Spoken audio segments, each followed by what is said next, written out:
Поканата од Илинденска број 2 до Мала Речица ќе задоцни, а не се исклучува и да се изгуби попат.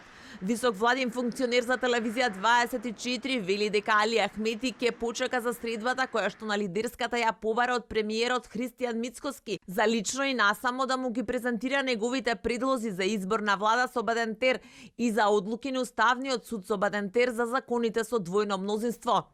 Официјално од владата за телевизија 24 само вела дека за сега нема најава за средба. Потребата за средба со Ахмети испари откако ВМРО ДПМН и без ДУИ обезбеди двотретинско мнозинство за законот за прекршоци и Бадентерово мнозинство за избор на народниот правобранител и откако лидерот на ДУИ се што вети излажа. Вели владин функционер за телевизија 24. На лидерската средба Ахмети и Мицкоски начално се договорија ДУИ да даде поддршка за законот за прекршоци кој што е клучен за проектот Безбеден град, а деталите да ги разработат координаторите. Во вторникот координаторката на ДУИ Рина Ајдари изјави дека ДУИ ќе гласа за законот. Зада во петокот тие гласаат против. ВМРО ДПМН ја обезбеди мнозинство за законот за прекршоци и Бадентер за народниот правобранител. Пошто од ВМРО ДПМН, како што самите велат, на терен ги надмудриле ДУИ. Од Мала Речица пак молк, кои им се очекувањата откако го прекршија договорот во петокот и дали Ахмети ќе го покани премиерот на средба.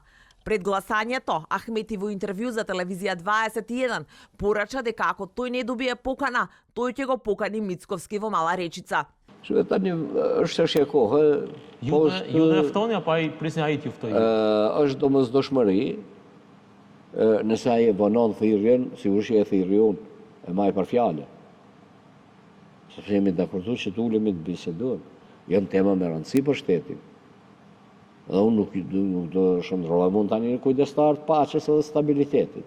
Ахмети на лидерската побара тет-а-тет средба со премиерот, за како што рече, темите кои според него се битни за Македонија да ги отворат насамо.